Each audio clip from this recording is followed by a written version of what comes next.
베드로전서 제4장.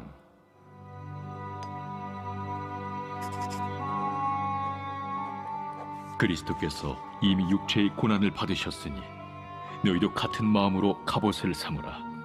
이는 육체의 고난을 받은 자는 죄를 그쳤음이니 그 후로는 다시 사람의 정욕을 따르지 않고 하나님의 뜻을 따라 육체의 남은 때를 살게 하려 함이라. 너희가 음란과 정욕과 술취함과 방탕과 향락과 무법한 우상 숭배를 하여 이방인의 뜻을 따라 행한 것은 지나간 때로 족하도다. 이러므로 너희가 그들과 함께 그런 극한 방탕에 다름질하지 아니하는 것을 그들이 이상히 여겨 비방하나 그들이 산자와 죽은 자를 심판하기로 예비하신 이에게 사실대로 고하리라. 이를 위하여 죽은 자들에게도 복음이 전파되었으니 이는 육체로는 사람으로 심판을 받으나 영으로는 하나님을 따라 살게 하려 함이라. 만물의 마지막이 가까이 왔으니 그러므로 너희는 정신을 차리고 근신하여 기도하라. 무엇보다도 뜨겁게 서로 사랑할지니 사랑은 허다한 죄를 덮느니라. 서로 대접하기를 원망 없이 하고 각각 은사를 받은 대로 하나님의 여러 가지 은혜를 맡은 선한 청지기같이 서로 봉사하라.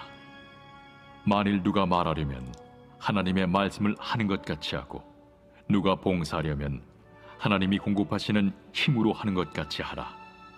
이는 범사에 예수 그리스도로 말미암아 하나님이 영광을 받으시게 하려 함이니 그에게 영광과 권능이 세세 무궁하도록 있느니라. 아멘. 사랑하는 자들아, 너희를 연단하려고 오는 불시험을 이상한 일 당하는 것 같이 이상히 여기지 말고 오히려 너희가 그리스도의 고난에 참여하는 것으로 즐거워하라. 이는 그의 영광을 나타내실 때에 너희로 즐거워하고 기뻐하게 하려 함이라. 너희가 그리스도의 이름으로 치욕을 당하면 복 있는 자로다. 영광의 영, 곧 하나님의 영이 너희 위에 계심이라.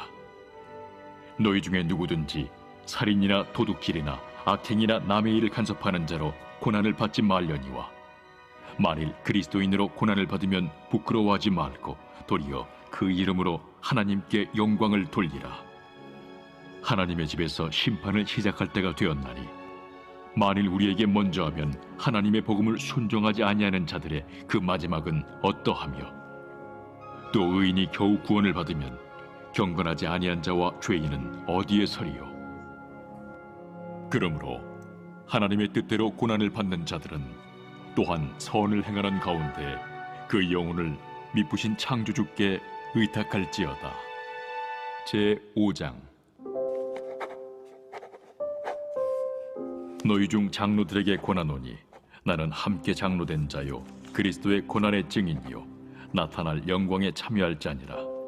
너희 중에 있는 하나님의 양무리를 주되 억지로 하지 말고 하나님의 뜻을 따라 자원함으로 하며 더러운 이득을 위하여 하지 말고 기꺼이 하며 맡은 자들에게 주장하는 자세를 하지 말고 양무리의 본이 되라. 그리하면 목자장이 나타나실 때에 시들지 아니하는 영광의 관을 얻으리라. 젊은 자들아, 이와 같이 장로들에게 순종하고 다 서로 겸손으로 허리를 동이라. 하나님은 교만한 자를 대적하시되 겸손한 자들에게는 은혜를 주시느니라. 그러므로 하나님의 능하신 손 아래에서 겸손하라. 때가 되면 너희를 높이시리라. 너희 염려를 다 주께 맡기라. 이는 그가 너희를 돌보심이라. 근신하라. 깨어라. 너희 대적마귀가 우는 사자같이 두루다니며 삼킬 자를 찾나니 너희는 믿음을 굳건하게 하여 그를 대적하라. 이는 세상에 있는 너희 형제들도 동일한 고난을 당하는 줄을 알미라. 모든 은혜의 하나님 곧 그리스도 안에서 너희를 부르사 자기의 영원한 영광에 들어가게 하시니까 잠깐 고난을 당한 너희를 친히 온전하게 하시며 굳건하게 하시며 강하게 하시며 털을 견고하게 하시리라. 권능이 세세 무궁하도록 그에게 있을지어다. 아멘. 내가 진실한 형제로 아는 실루안으로 말미암아 너희에게 간단히 써서 권하고 이것이 하나님의 참된 은혜임을 증언하노니 너희는 이 은혜에 굳게 서라. 택하심을 함께 받은 바벨론에 있는 교회가 너희에게 문안하고 내 아들 마가도 그리하느니라. 너희는 사랑의 입맞춤으로 서로 무난하라. 그리스도 안에 있는 너희 모든 이에게 평강이 있을지어다. 아멘. 이제 오늘 하나님께서 우리에게 주시는 말씀을 나누겠습니다. 하나님 말씀은 신약성경 마태복음 25장 1절에서 13절 말씀입니다. 다 같이 일어나서 하나님의 말씀을 경청하겠습니다. 하나님 말씀을 봉독하겠습니다. 그때에 천국은 마치 등을 들고 신랑을 맞으러 나간 10 처녀와 같다 하리니 그 중에 5은 미련하고 5은 슬기 있는 자라. 미련한 자들은 등을 가지되 기름을 가지지 아니하고 슬기 있는 자들은 그릇에 기름을 담아 등과 함께 가져갔더니 신랑이 더디 오므로 다 졸며 잘세. 밤중에 소리가 나되 보라 신랑이로다 맞으러 나오라 하매 이에 그 처녀들이 다 일어나 등을 준비할세. 미련한 자들이 슬기 있는 자들에게 이르되 우리 등불이 꺼져가니 너희 기름을 좀 나눠달라 하거늘 슬기 있는 자들이 대답하여 이르되 우리와 너희가 쓰기에 다 부족할까 하노니 차라리 파는 자들에게 가서 너희 쓸 것을 사라 하니 그들이 사러 간 사이에 신랑이 오므로 준비하였던 자들은 함께 혼인잔치에 들어가고 문은 닫힌지라. 그 후에 남은 처녀들이 와서 이르되 주여 주여 우리에게 열어주소서. 대답하여 이르되 진실로 너희에게 이르노니 내가 너희를 알지 못하노라 하였느니라. 그런즉 깨어 있으라. 너희는 그 날과 그 때를 알지 못하느니라. 아멘. 이 말씀은 하나님의 말씀입니다. 아멘. 여러분 손흥민 존이라는 거 아십니까? 화면에 보시면 저 동그라미 쳐진 부분이 바로 손흥민 존이라고 하는데요. 손흥민 선수가 저 지점에서 슛을 쏘면 틀림없이 골을 성공시킨다고 해서 손흥민 존이라고 합니다. 여러분 이게 참 대단한 것이 저 화면의 왼쪽 동그라미 지역에서 부근에서 볼을 잡으면 슛을 쏘려면 오른발로 차야 되고 또 저 오른쪽 동그라미 부분에서 볼을 잡으면 왼발로 차야 슛을 성공할 수 있어요. 그러니까 손흥민 선수는 어디서든 양발을 다 사용해서 골을 성공시킬 수 있는 그런 능력이 있는 최고의 선수라는 것입니다. 그런데 여러분 이 선수가 이렇게 된 것이 원래부터 그런 것은 아니겠죠? 한 인터뷰를 보니까 오른발잡이인 손흥민 선수가 왼발로도 정확한 슛을 성공시킬 수 있기 위해서 엄청난 훈련을 했다고 합니다. 하루에 오른발로 500개, 왼발로 500개, 1000번의 슈팅 연습을 했다고 해요. 여러분 하루에 1000개의 슛을 쏜다는 게 얼마나 힘든 일이겠습니까? 나중에는 하다 지쳐서 볼이 막 2개, 3개로 보이기도 하고 땅바닥이 막 올라오기도 하고 쓰러질 지경이 되면 초콜릿 하나 또 먹고 또 다시 1000개의 슛을 연습을 한다는 것이죠. 그런 훈련을 한 3년 정도 계속 하니까 감이 잡혔다는 거예요. 하루에 1000개씩 3년을 연습을 해서 감이 잡히기 시작했어요. 그래서 결국 어느 방향이든 그 지점에서 잡기만 하면 골을 성공시킬 수 있게 되는 그런 능력을 가지게 됐다는 것입니다. 제가 잠깐 영상을 잠깐만 보여드리겠습니다. Lillard, a chance to send the Thunder home. Lillard, long range three, and it's good! At the buzzer! Damian Lillard! That's amazing. Damian Lillard for 50 points. Good night. Oklahoma City, season over. Monk fires.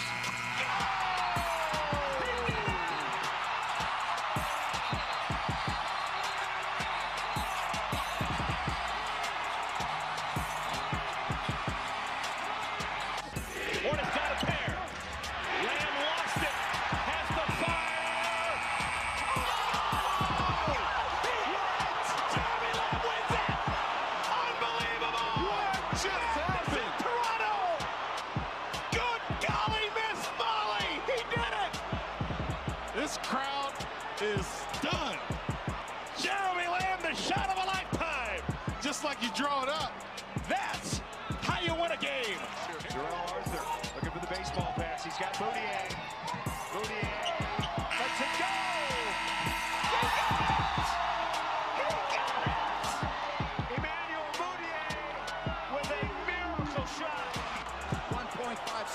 timeouts.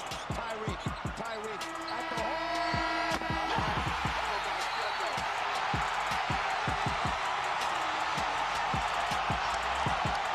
Well, an unbelievable shot in an unbelievable situation. Tyreek Evans, two of the most spectacular plays in games we've seen in a long time. 네, 박수를 한번. 네, 방금 보신 장면들은 농구 경기의 버저비터라는 그런 장면입니다.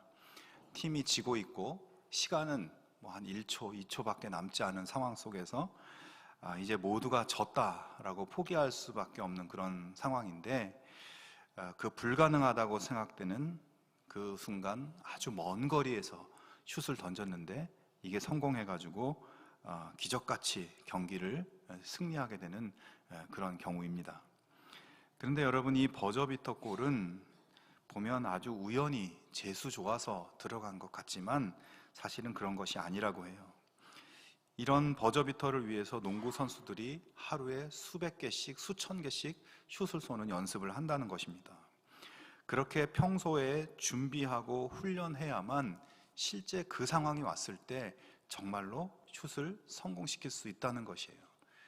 여러분, 그냥 패대기 던져서 골이 된 것 같지만 절대 운으로 되는 것이 아니라는 것입니다.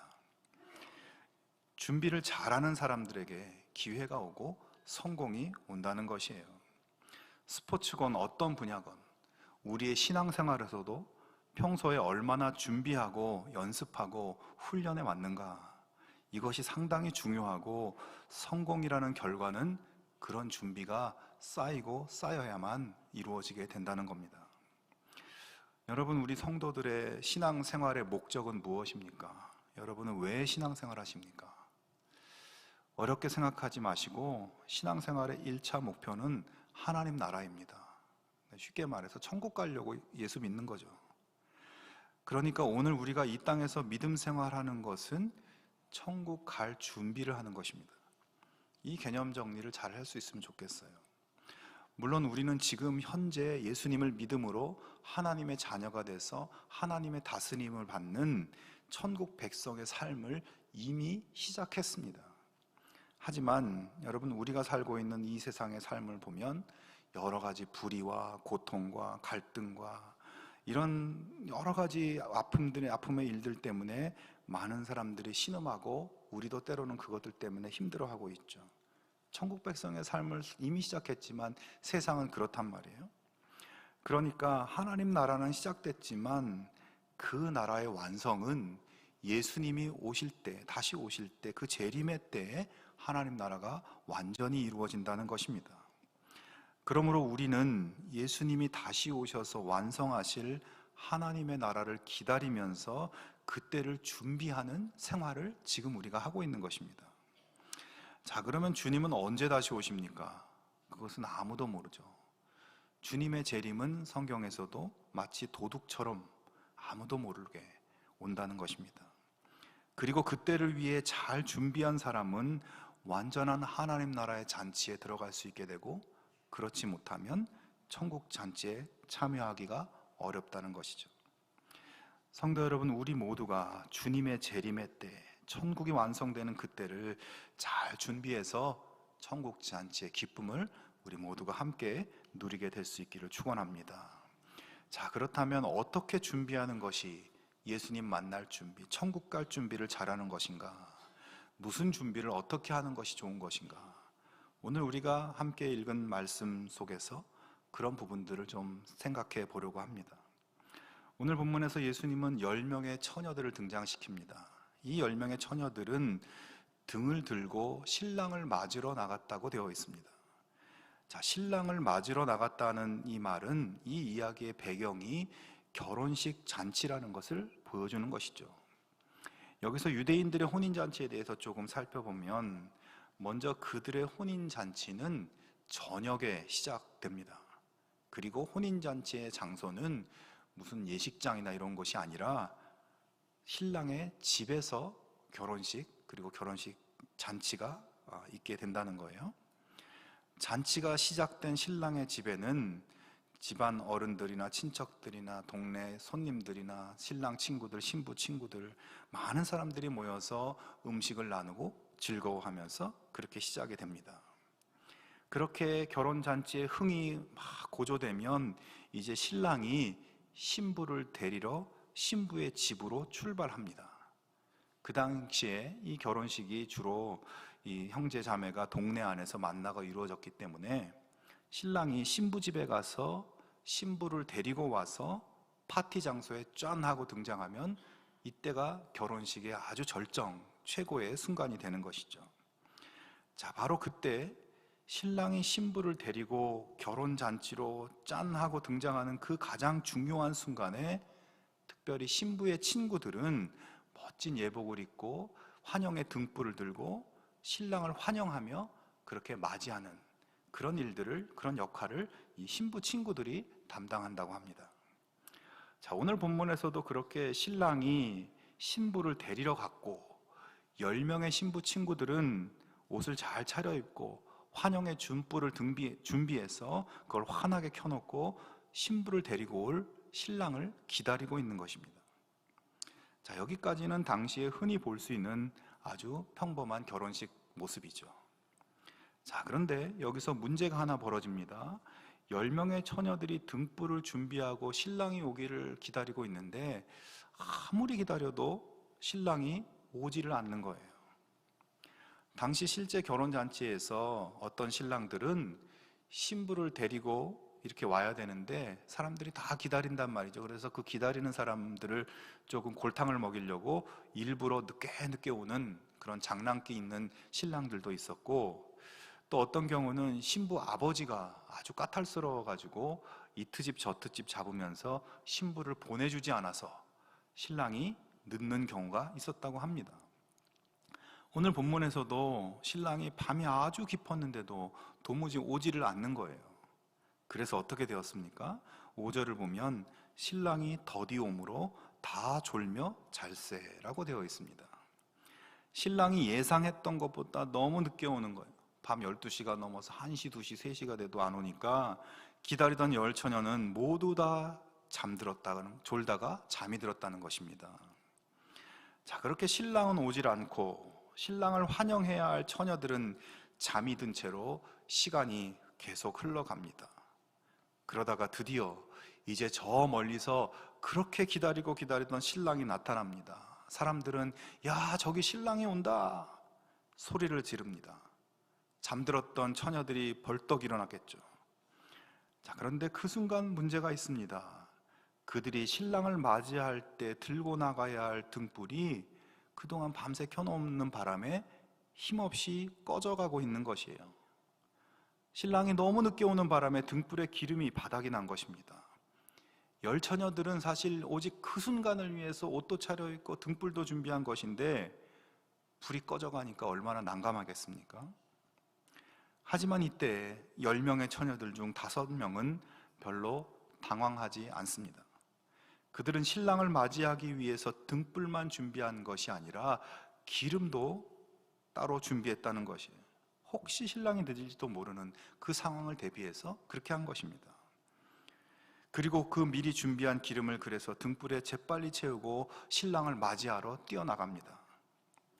자, 그렇지만 다른 5명의 처녀들은 등불만 가지고 있고 기름을 준비할 것은 생각도 못했어요. 그들은 꺼져가는 등불을 들고 어쩔 줄 몰라 하면서 그제서야 기름을 구하려고 우왕좌왕하고 동분서주하면서 그렇게 이야기가 끝이 납니다. 여러분, 이제 이 비유 이야기를 잘 우리가 해석하고 이것을 우리의 신앙생활에 잘 적용할 수 있어야 되겠는데요. 먼저 이 이야기에서 슬기로운 처녀들과 어리석은 처녀들의 그 슬기로움과 어리석음의 차이가 무엇입니까? 이 부분을 한번 생각해 보기를 바랍니다. 그들에게 분명한 차이가 있었죠. 그것은 바로 기름을 준비했는가 준비하지 않았는가 하는 것입니다. 자, 그러면 여기서 그들의 구별점이 된 이 기름에 대해서 좀 생각해 봐야 되는데, 여러분, 오늘의 이 비유 이야기에서 이 기름이 의미하는 것은 무엇일까요? 여기서 기름이라는 것은 바로 믿음을 의미하는 것입니다. 그리고 본문에서 신랑을 기다리는 신부 친구들 있죠. 이 사람들은 바로 오늘 우리들, 신랑이신 예수님께서 이미 시작된 천국 잔치를 완성하기 위해서 오실 것을 기다리는 우리들과 연결되는 것입니다.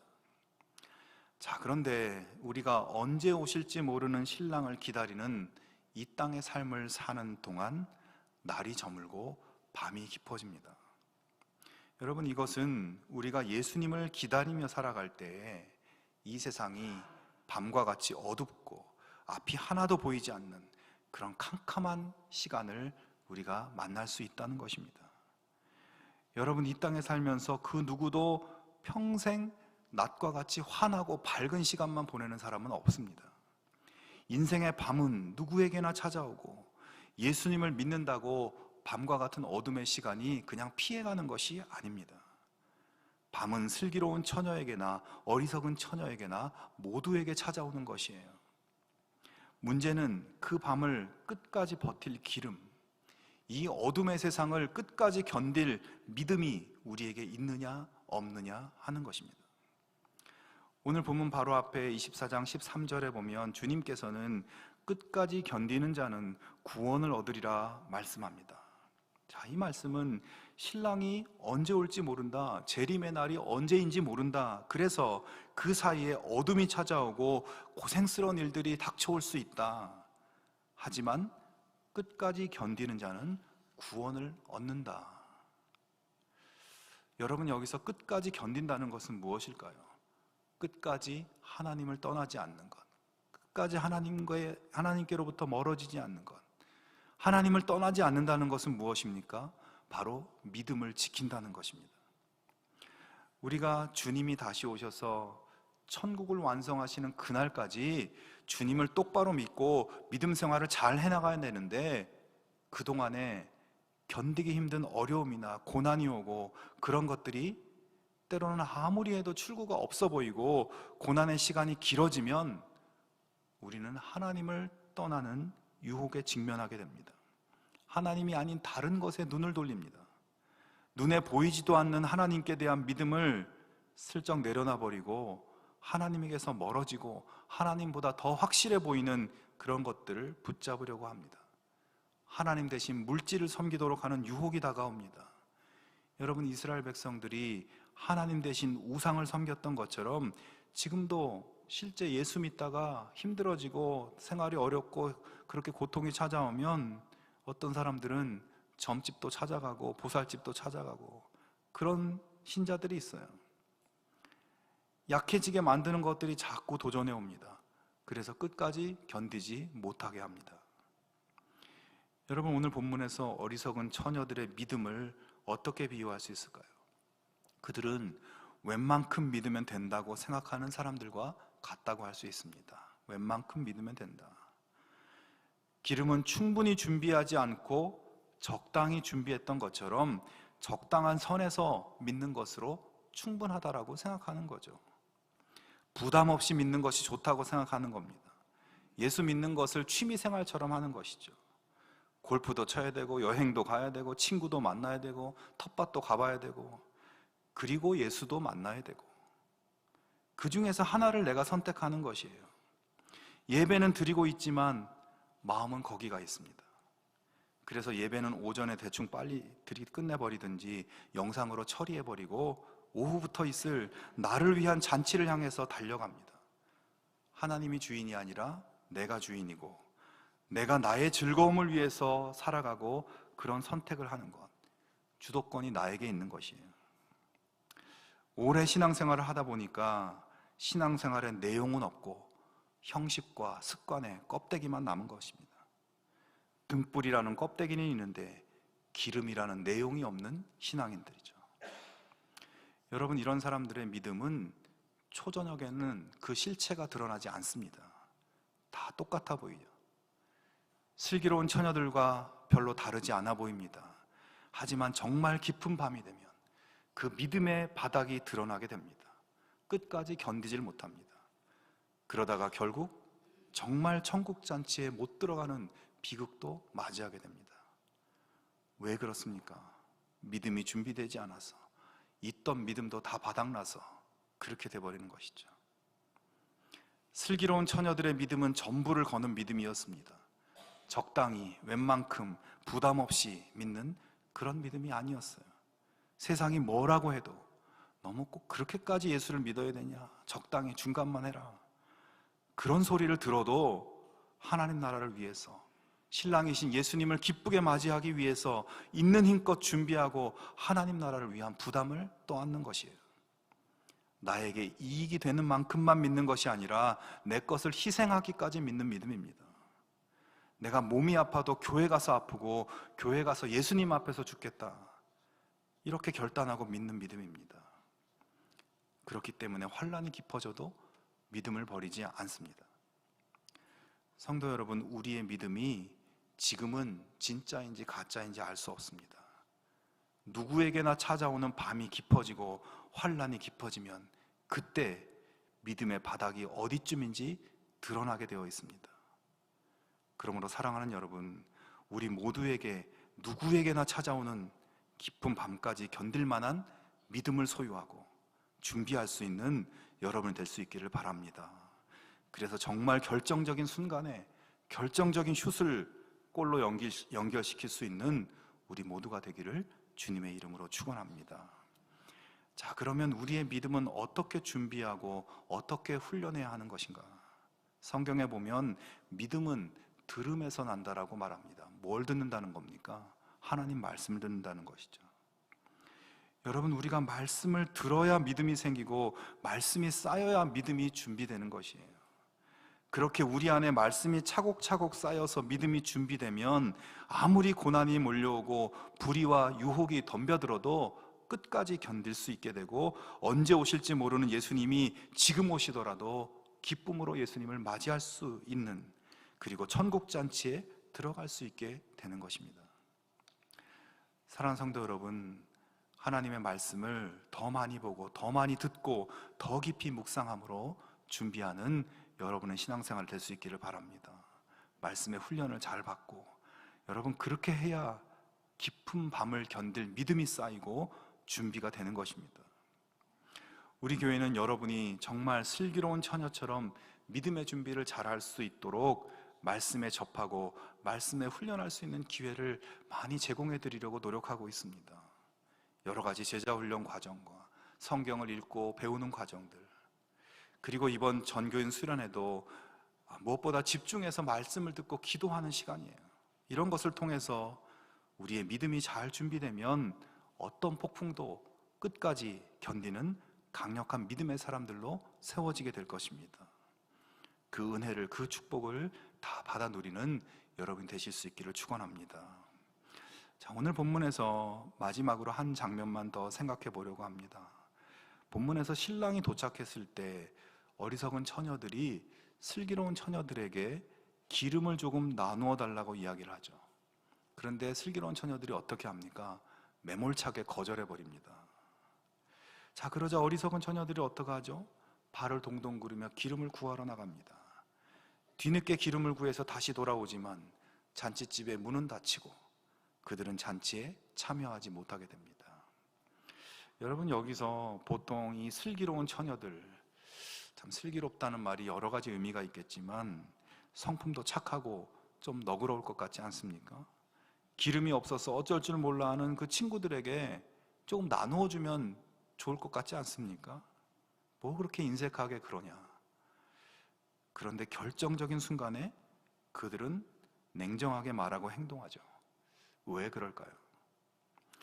여러분, 이 비유의 초점은 마지막 때에 대한 준비, 곧 믿음의 준비에 초점이 되어 있어요. 자, 그러니까 어리석은 처녀들이 그렇게 냉정하게 거절당한다는 것은 마지막 때가 되어서 그제서야 부족한 믿음을 보충하려고 하는 것은 아무 소용이 없는 부질없는 행동이다라는 것입니다. 믿음을 간직하고 믿음이 고갈되지 않게 준비하고 키우는 일은 마지막 순간이 다가오기 전에 미리 해놓아야 되는 것이지 그때 닥쳐서는 할 수 없다는 것이에요.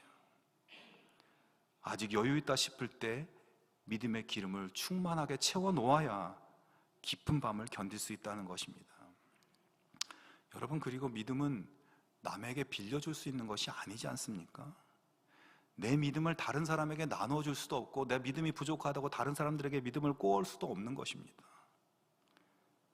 믿음은 자기 스스로 채워나가야 되는 것이에요. 자, 오늘 예수님의 비유 말씀의 마지막 결론 13절에 보면 그런즉 깨어 있으라 너희는 그날과 그때를 알지 못하느니라. 예수님이 다시 오시는 때를 알 수 없기 때문에 어느 날 갑자기 오시기 때문에 그때를 위한 가장 좋은 준비는 깨어 있으라는 거예요. 깨어서 뭘 하라는 겁니까? 마지막 날까지 견디기에 충분한 믿음의 기름을 준비하라는 것이죠. 지금은 바쁘니까 적당히 믿다가 때가 되면 시작하지 뭐. 내가 형편이 좀 나아지면 그때 시작하지 뭐. 이렇게 생각하다가는 큰 낭패를 당할 수 있다는 겁니다. 왜냐하면 신랑이신 예수님은 갑자기 오시기 때문에 늦기 전에 믿음의 기름을 충분히 준비하는 여러분이 될 수 있기를 바랍니다. 평안할 때 믿음의 뿌리가 깊어지도록 힘쓰시기 바랍니다. 저는 지난 주간에 며칠 동안에 마음속에 굉장히 큰 두려움이 계속 일어나고 그 두려움의 마음이 계속 떠나지 않는 그런 시간이 있었습니다. 그것은 왜냐하면 너무 많은 비가 쏟아져서 강물이 넘치고 제방이 터져서 그 흙탕물이 차오르는 터널 속에서 몸부림치며 죽어갔을 그 사람들의 모습이 떠오르면서 그들의 그 극한의 두려움과 고통이 나의 두려움과 나의 고통으로 그렇게 다가오는 것이었습니다. 여러분, 그들 모두는 그날 그런 일을 겪으리라고 아무도 예상하지 못했습니다. 그저 평범하게 그날도 출근을 하고 친구를 만나러 가고 여행을 떠나기 위해서 가고 모두가 평범한 일상을 시작하고 있었습니다. 하지만 그것이 이 땅에서의 마지막이었습니다. 저는 나의 마지막도 그렇게 올 수 있겠지라는 생각이 들었습니다. 그때 그 순간, 그 마지막 순간에 나의 믿음은 어떨까? 스스로에게 물었습니다. 성도 여러분, 우리 모두도 얼마든지 충분히 그렇게 갑작스럽게 마지막에 설 수 있고 그것이 우리를 피해가지 않는다는 것을 기억할 수 있기를 바랍니다. 그 마지막까지, 그 마지막에 다음 순간에 계신 천국의 예수님 앞에 서기까지 끝까지 믿음을 가지고 버티고 견뎌낼 수 있기를 바랍니다. 그 믿음을 위해서 말씀을 쌓고 또 쌓을 수 있기를 바랍니다. 여러분, 끝까지 견디는 믿음, 그토록 보고 싶은 예수님을 만날 때까지 믿음의 바닥이 드러나지 않고 믿음의 기름이 충만하게 넘치는 믿음의 사람들이 다 되실 수 있기를 주님의 이름으로 축원합니다. 믿음의 충만함을 위해서 말씀을 듣는 일에 더욱 열심을 내고 예수님의 천국 잔치에서 영원한 천국의 기쁨을 함께 누리는 우리 모두가 되기를 주님의 이름으로 축원합니다. 함께 기도하겠습니다. 하나님 아버지, 우리의 마지막에 끝까지 견딘 우리의 믿음, 말씀으로 준비된 우리의 믿음의 등불을 들고 주님을 만날 수 있게 하여 주시옵소서. 내 믿음이 바닥난 줄도 모르고 내 믿음이 이미 바닥을 치고 있는 줄도 모르고 그렇게 살아가는 다섯 처녀와 같이 되지 않도록 우리를 붙잡아 주시옵소서. 나중이 아니라 바로 지금 더욱 신실하게 주님 안에 거하며 주님을 바라며 말씀을 듣고 묵상하고 배우고 연습하고 훈련해서 결정적인 슛을 성공시킬 수 있는 우리 모두가 되게 하여 주시옵소서. 예수님의 이름으로 기도하옵나이다. 아멘.